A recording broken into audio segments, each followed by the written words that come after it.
Akhir sekali, Yang Berhormat daripada Ipoh Timur telah meminta Menteri menyatakan tindakan yang diambil bagi membantu menyelesaikan masalah yang dihadapi oleh syarikat Melia Travel Agency. Sebenarnya Tuan Yang di-Pertua, syarikat Melia Travel Sdn Bhd telah menandatangani perjanjian dengan agensi pelancongan iaitu Malaysia Travel Bureau pada 1 Julai 1996, di mana Malaysia Travel Bureau bersetuju membeli 1 juta saham biasa pada harga RM1 sesaham. Jumlah harga pembelian saham tersebut adalah sebanyak 2.5 juta.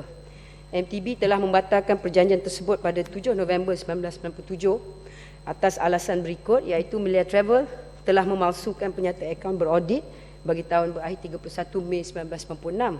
Melia Travel menyimpan 2 set penyata akaun beraudit yang berlainan pada tahun akhir 31 Mei 1996.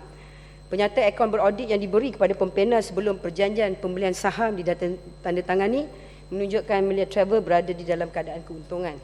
Satu set akaun beraudit yang lain telah dihantar kepada MTV menunjukkan Melia Travel berada dalam kerugian.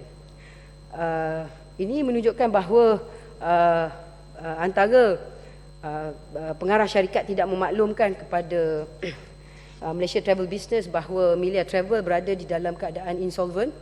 Iaitu 3 pemiutang telah mengambil tindakan undang-undang ke atas Melia Travel untuk mendapatkan hutang mereka. Ini juga tidak didedahkan. MTB telah membatalkan perjanjian pembelian saham dengan Melia Travel pada 7 November 1997 dan meminta Puan Haji Amelia Majlis membayar semula wang pendahuluan tersebut.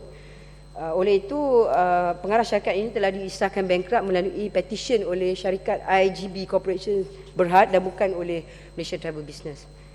Buat masa ini, kes mahkamah tentang tuntutan wang pendahuluan dan aset berjumlah 68,929 antara Malaysia Travel Bureau dan Melia Travel masih belum diselesaikan. Kes akan disebut semula pada 16 Mac 2009. Walau bagaimanapun, pengurusan pembina sedang berusaha untuk menyelesaikan kes ini di luar mahkamah. Bukan kerana tiada kes terhadap pengarah syarikat, tetapi lebih kerana kes ini telah berpanjangan dan melibatkan kos guaman yang begitu tinggi. Akhirnya, Tuan Yang di-Pertua, penjelasan.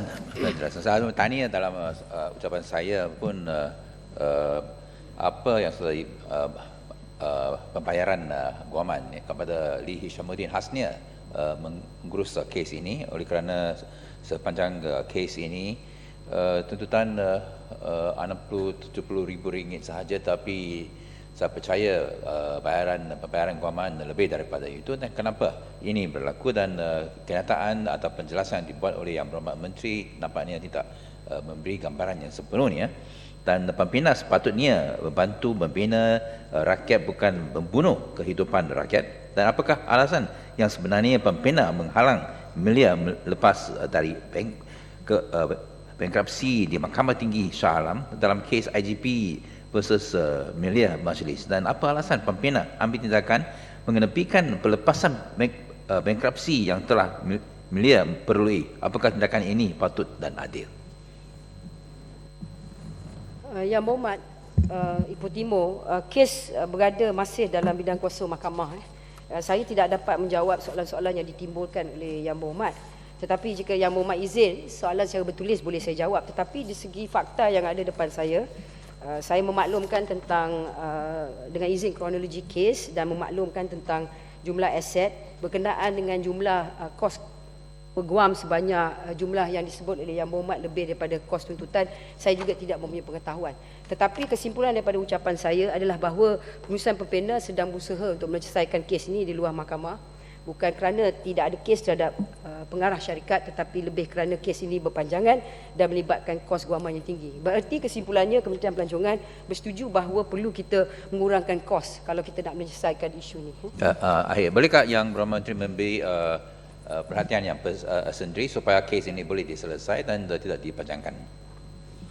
InsyaAllah Yang Berhormat Ipoh Timur. Sebab isu kalau kita bercakap tentang pembina, banyak bukan saja kes ini tetapi juga kes-kes lain dan pelaburan-pelaburan syarikat pembina tu sekarang ini mempunyai siasatan di bawah PAC parlimen kita dan bagi Kementerian Pelancongan ini salah satu pada kes yang tertunggak dalam fail kes pembina yang menyebabkan banyak lagi isu-isu yang perlu diselesaikan dan kalau kes membawa kepada kerugian dan pengarah syarikat adalah seorang yang bankrupt. Perlu kita membuat kajian supaya tidaknya kos untuk pembayaran, mana-mana pembayaran memberikan kos yang tinggi bagi syarikat pembina. Jawapan saya memang kita perlu mengurangkan kos.